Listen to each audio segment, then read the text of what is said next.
I'm doing good. My mother's here too. She can tell. Hello. Hi, how are you? I'm I'm doing well. Thank you for asking. Okay. Thank you both so much for sitting down and agreeing to do this brief interview. And I promise that it will be brief. I to not waste your time, I just really want to jump right on in, if that's okay with y'all. Okay. Okay, perfect. So, who was Lauren? What kind of music did she listen to? What made her laugh? Who were her major influences? Who did she look up to and admire? We've been seeing a lot of stuff She loved. in the She press loved. about her, and I think it would really help to know just what kinds of things interested her. She was still a young lady, so what made her laugh? What was she about? Lauren, man, she loved that song by Nicki Minaj and BS. A whole lot of money in this mother. She loved it. She was just and also she loved Scissor. Good Days. Okay. Yeah, she was just a beautiful person inside and out. I mean, very funny. Very funny. As soon as she walked in the room, she lit up the whole room. Like always, all eyes on her. So beautiful, so head driven, so smart, so talented. She loved traveling. I mean, she was just an all around great person. She was a wonderful daughter, very loving daughter. Absolutely. Okay. Yeah. So, what's been the biggest thing with you being her brother and mother? What's been the biggest thing that you've noticed, you both have noticed, that everyone has gotten wrong about Lauren and what's being put out there in the press? I mean, it's so much stuff. Like, it's so much. I mean, we don't read the comments and stuff like that. We try to stay away from all that stuff. And some of the press that is put out, we try to stay away from that because a lot of stuff people say, like me and my mom were just talking about today, nobody knows Lauren. They just know the story. They just know what's on Instagram, what's on TV, and magazines and stories. But we know Lauren. We know I grew up with Lauren. I held Lauren when she was a baby. My mom pushed her out. Like we really knew Lauren. So a lot of people saying like she was doing stuff for money and doing all this crazy stuff. That wasn't Lauren. Lauren was such a sweet soul. She was such beautiful inside and out. She was so pure. Like she was a great person. Basically, they're just running with whatever they hear out there, calling her a sugar baby. Yeah, she wasn't. She was a sugar baby. She was her mommy's sugar baby. I was the mom, and her father and her brother and her family. Like she was the baby of the family. The whole family spoiled her. Like Lauren could ask us for anything and she would get it. Like exactly. She was the baby. She was like the youngest. Do y'all think that narrative is out there because she was a black girl? Of course it is. If that was a Caucasian woman, the whole narrative would be spent different. Just take into account that if that was a black man, this black man right now would actually be sitting in jail. His bond would be probably over $5 million because it's a Caucasian woman. I mean, if you just think about it, if you flip the shoes, say Lauren lived and this Caucasian guy that was in her house died, this whole story would be a whole nother story. We'd be fighting for Lauren's life right now. Like my mom said, she probably might have no bond. I mean, it'll be crazy. The whole story would be flipped around totally different. So with that being said, it's just definitely a race issue, I feel like they just let this guy walk off. I mean, they didn't even question him, really. They didn't even compare what he said to any evidence in the house. It's absurd. Like, to this day, we still can't believe how he was treated. Exactly. Make no mistake about it. This is absolutely a race issue. Like, I think everybody can agree on that. There's really no other way you could even, like, that's just on period. Can you talk us through the process of what it was like finding out that Lauren had passed and then finally getting that confirmation from the police? I know that you initially found the note on the door from the landlord, but what happened after you made the call? What was I it mean, like? it was horrifying. It was like when we got there, you could see the terror in the landlord and his kids' eyes. Like they didn't want to tell us what really happened. Not saying what really happened, but they didn't want to tell us she was dead. Like you could tell they was terrified to say. I mean, when we called the police officer, he said he would show up. We waited there before the rest of our family got there. About an hour and a half, 2 hours. The cop never showed, and then the rest of my family came there. We all sat there for about 6 hours at our house. The house wasn't even cautioned off, nothing. It wasn't sanctioned off, nothing. And the cop never showed up. He never showed up. He told us to stop calling his phone. He told us that the guy was a nice guy. Leave it alone. Like he just trying to throw my sister's death under the rug. Almost like he was trying to cover it up. Yeah, like almost like, you know what, it's like nothing to see here. She doesn't matter. Move on. And that right there, that did not sit with me. The way how he talked to us, how he treated us. Heartbreaking. I mean, there was plates turned over. There's food turned over. I mean, we had to submit our own evidence. There was stuff in the house that we had to bring, that CSI had to take in, just to let you know. Our lawyer called the medical examiner. Every day. And they still haven't submitted none of the evidence that the CSI took. I mean, what are they doing with this evidence? Are they riding around with their car? That was since December 29th. Exactly. They're basically trying to hide something.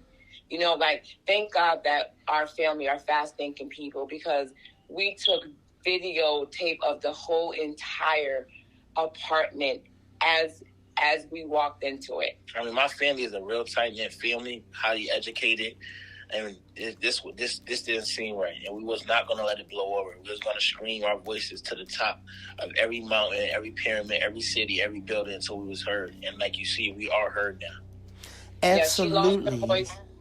She lost her voice that night, and this white person think that they could spin it in his favor, but at the same time, they mess with the wrong family.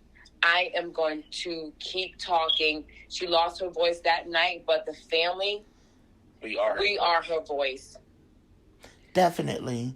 And you touched on this a little bit, but one thing that seems to stand out to a lot of the media that's covering this case is the calls that your family, the phone calls that your family has made, and the rude responses that you've gotten, and sometimes even the non-response that you've been given. Can you go into that a little more into detail? Because honestly, that's not typical. Like, the response that you've been given is not normal. So can you go a little bit more into that, and also touch on if you think that has to do with the very well documented corruption that's been going on for years in Bridgeport? Or does it have to do with the fact that Lauren was a black woman? It starts with the head. As you know, the police chief of Bridgeport was just in jail for falsifying documents to become the police chief. He just came out of federal prison. So, I mean, like my mother would say, it starts with the head and works down to the bottom. I mean, the way we was talked to and treated, I mean, it was horrifying. Like, even when we had a meeting with the police officers and inside that small, tight interrogation room, it was so scary. They was yelling at our lawyer, telling him to shut up. It was crazy, grabbing on their guns, like looking at us crazy, telling us we don't need to keep talking. It's crazy. It's crazy. They didn't want to answer any questions at all. They just wanted to be argumentative. And when we walked into the police station, it seems like all the police officers, they just stopped what they was doing. They was giving us this murder one look, like almost like if they could just do like they could just kill us right then and there. It was so scary. I mean, like almost like the whole place just stopped what they was doing and just stared at us, like just gave us dirty looks. And it's like, till this day, there's no answer. There's nothing going on. And at the same time, when I went to Internal Affairs, they were supposed to contact the rest of the family. They haven't did that yet either. Yeah. They only spoke to my mother. That was it. They were supposed to contact the rest of the family who heard what the police officer said. I mean, he told my sister's father I already spoke to your mother. She knows the details. Stop calling my phone. And he hung up on him. He stopped answering our calls. I mean, internal affairs only spoke to my mother. They're supposed to speak to the whole family. This is so ridiculous. And it's still, we live in Connecticut, one of the richest states in America, and this is going on. But one of the most racist states. Definitely. Absolutely. This is a follow-up question about something you just said that I wasn't aware of. Can you take me back to the interrogation room? Because you both mentioned just now how scary it was. I had no idea about that. I had no idea that your lawyer was being yelled at. I interviewed him yesterday. He had said some very interesting things about internal affairs, and the fact that the acting police chief has an on-again, off-again relationship, which is corrupt in itself, with the head of internal affairs. But can you take me to when you walked into the precinct for the first time and you went into that interrogation room and what happened? Because you were there to get answers. And it sounds like to me you were treated almost like suspects. We were treated like suspects. Actually, like when we walked in there, basically at first the whole family had to we was waiting for a while, and then we was thinking that we was going into a regular meeting room, a respectful meeting room. And they told us, we don't have any rooms bigger than this. Yes. And our lawyer, he done fought murders, all types of stuff, and that's the same interrogation room they put murderers in. Yes, and he says you're putting the family inside an interrogation room. And they said this is the only room we have, and then we all sat down. They came in there. It was Detective Garcia and another sergeant, I think Sergeant Morales. And it was in there. I mean, even Sergeant Morales seen how crazy his Detective Garcia was acting. He was screaming out. Every time we asked him what's going on with the case, he said, we're not here to talk about the case because it's only going to go on investigation. We're here to talk about how Detective Cronin treated you guys. And then when we started talking about that, he said, well, we're not here to talk about how Detective Cronin treated you guys. We're here to talk about the case. They just kept jumping back and forth. Exactly. There was no answer. Almost like they was in there just playing games with us. Whole bunch of smoke and mirrors. Exactly. They was in there just playing games. I mean, very, very nasty. I mean, can you imagine having your daughter, your baby sister dead? You don't even get your body. You go inside her house. Sheets, there's bloody sheets in the house. There's stuff flipped all around the place.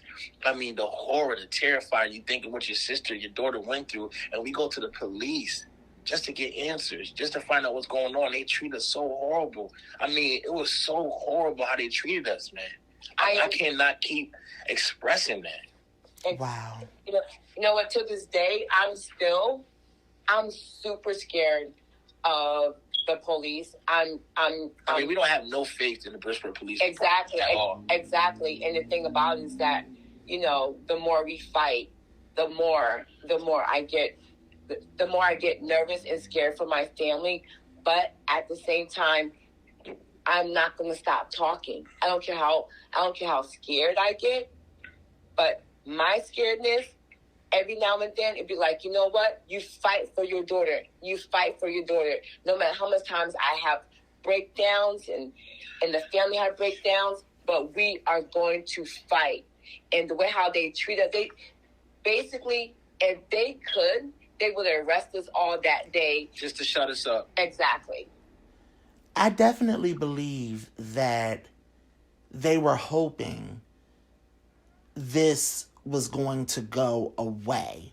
Yeah, they wish that we was some crackhead family. The mother's on drugs, not working. The dad's in and out of jail. The brothers are nowhere to be found, probably in jail or dead or locked up. And that this girl wasn't going to have no family. They didn't expect that a black family would be this put together, this tight-knit, this strong, this forceful. And that's what scares them. They scared of black power. They don't want that. They want us to bow down to them and sit down and be put in our places. Do what we're told. Right. Spoken to.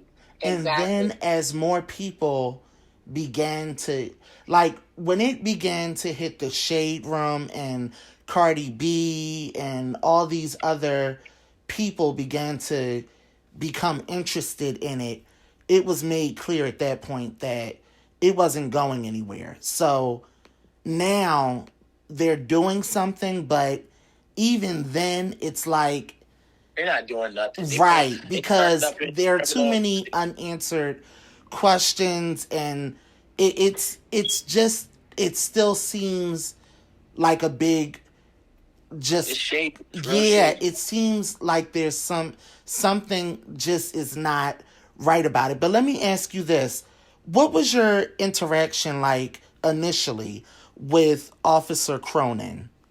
Oh, I mean, to this day, we haven't even seen his face. We haven't even met him in person. We only talked to him on the phone that one night. He was so rude and disrespectful to us. We haven't been, I mean, my family doesn't even want an apology no more, but we still haven't got an apology from him, from how he treated us, how he talked to us so nasty. Like, my sister was trash. I don't want anything from him. The only thing I want is his badge. I want him to be fired. The way how he treated us, the way how he talked to us, like almost like if her death didn't matter, like almost like if she was rubbish.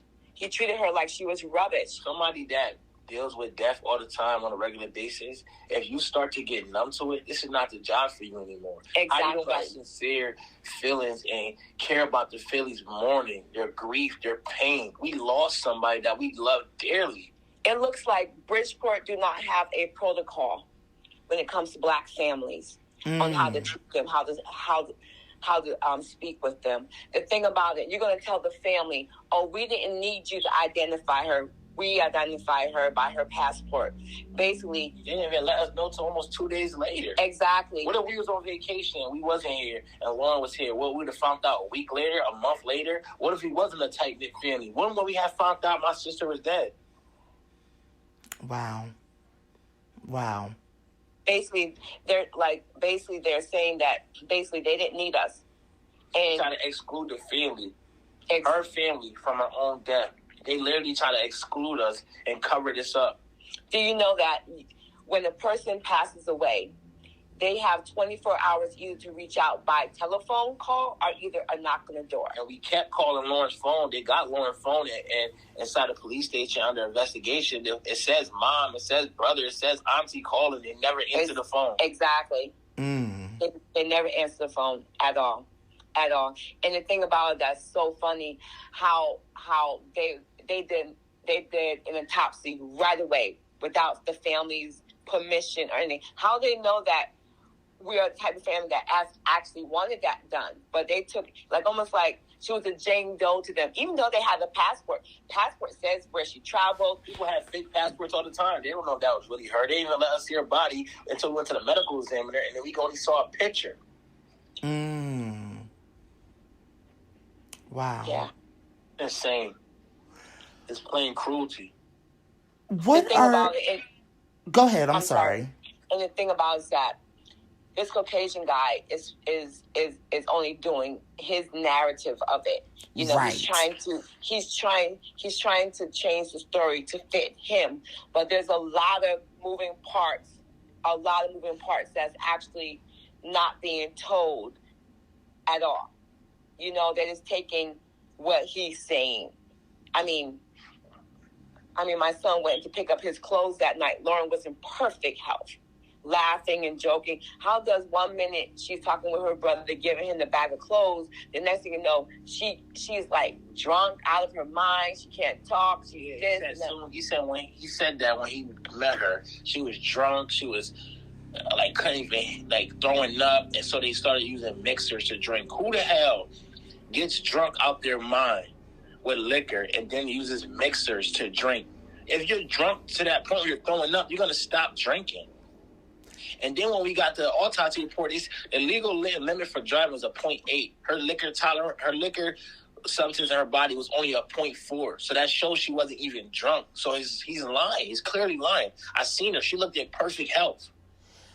Also, you all said that Lauren had never had a history of substance abuse. Never. And then with all those toxins in her body, a doctor told us, because we was on Court TV, and he even said that sounds like those are drugs that usually used in date rape drugs. People put that in people's liquors. They try to make their own date rape drugs up and put it in people's drinks. He said he brought a bottle of Tito's to the house. The cop didn't even track when did he buy that bottle, how long till he got to the house, till he brought the bottle to the house. I mean, it's like they don't care. Now, Darnell, your attorney, Crossland, yesterday when I spoke with him, he said that the condom and the pill that you all found and then had to beg the police to come and collect it after the fact. It took 2 weeks to come and collect it. We wrote emails. We called the police station, called a detective. Nobody answered. Nobody wrote back. They didn't care. And then finally, when we're at her house moving her out, a brand new detective comes, Detective Garcia, on December 29th. And then CSI comes, and they finally come there. And they take this stuff, and they check the house. And then we call the medical examiner. And stuff, to this day, the stuff is still not there. But right. Then, hold on. But get this. The day that the family was there, they wanted a swab of everybody that was there at my daughter's apartment. And we're looking at them like, what? You want our swab? Shouldn't you be worried about the 2 people that was in the apartment that night? Then Detective Garcia told us, well, if we don't get a swab, that we won't continue the investigation. Wait a minute. I can't wait. You're kidding. Do you mean to tell me that the day you and the rest of the family were in Lauren's home and the detective came with the medical examiner, correct me if I'm wrong, because... No, he came to CSI. Okay, with CSI, they performed a medical swab on... No, we didn't do it. No. They wanted us to do it. They wanted us to do it. And we wasn't going to give them our swab or DNA for anything. So they said they wanted our swabs because we was all at the house moving her stuff out to rule us out. But our lawyer was like, "What do you mean you need their swabs to rule them out? There was 2 people in that house. You're supposed to check their DNAs and check. They still haven't checked the condom to see if the guy's semen is in there. So they wanted to check your DNA, but yes. They still have refused to check any evidence on Matthew LaFountain? Yeah, of course. You're kidding. What day was this that you all were there in CSI? December 29th. Lauren died December 12th. So on December the 29th, my head is spinning. That's insane. You all weren't even there. The landlord said that what? That he got a knock at the door around 5:30. Somebody was banging on the door, but it was too early, so he didn't answer.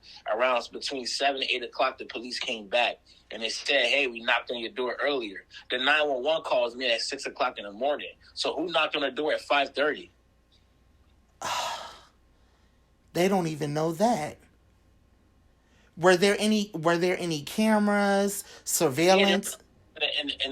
In the area, they still haven't gotten them. I mean, my mom has certain evidence from the apartment when Lauren left that night. They still haven't come to receive that. Yeah. So there's additional evidence that still has yet to be picked up. Exactly. And the reason why is probably don't want to be picked up because there's probably certain people in the video that they don't want to be seen.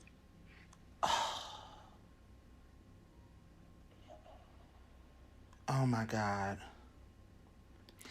What are your thoughts on because the attorney who's representing you all has been mentioning that there may be a possible connection between Matthew LaFountain and the Bridgeport police, specifically Detective Cronin.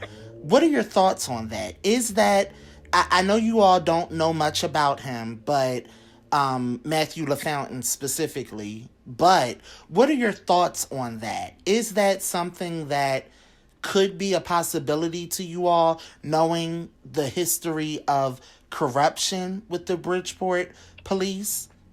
Of course. I mean, we have people that have given us written statements and vowed to go on record that said that they went to high school with him. They know his family, and that he has the key to Bridgeport Police Department. I mean, basically he knows them. He did very well, tight knit with them. His family's in the higher upper archies inside the police department. So we definitely believe that. Wow. Yeah, he has the key to Bridgeport. Wow. To the police.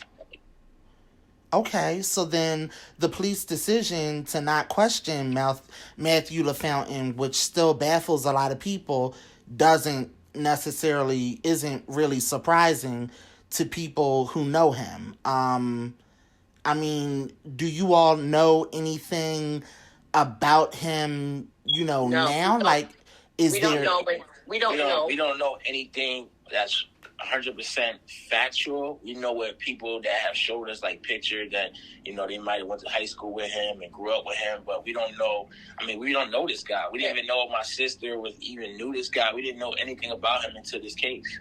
Exactly. Wow. Now that the police are turning this into a homicide investigation, is there any kind of hope that Matthew LaFountain will become a person of interest?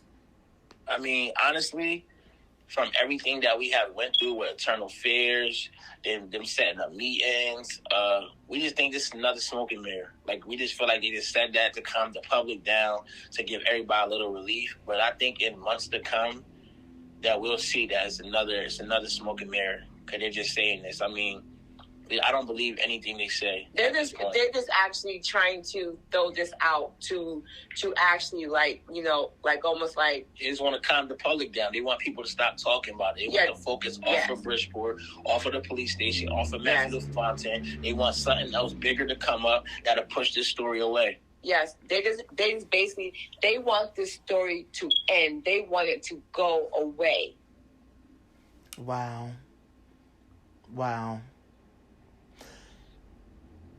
If Lauren was still here, what would you tell her?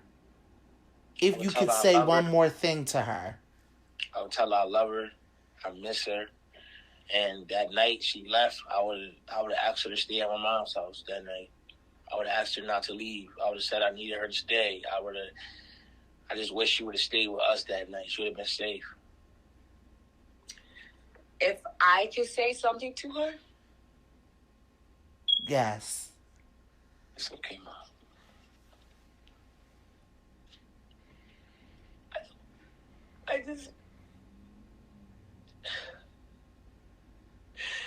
I wouldn't not let her stop hugging me.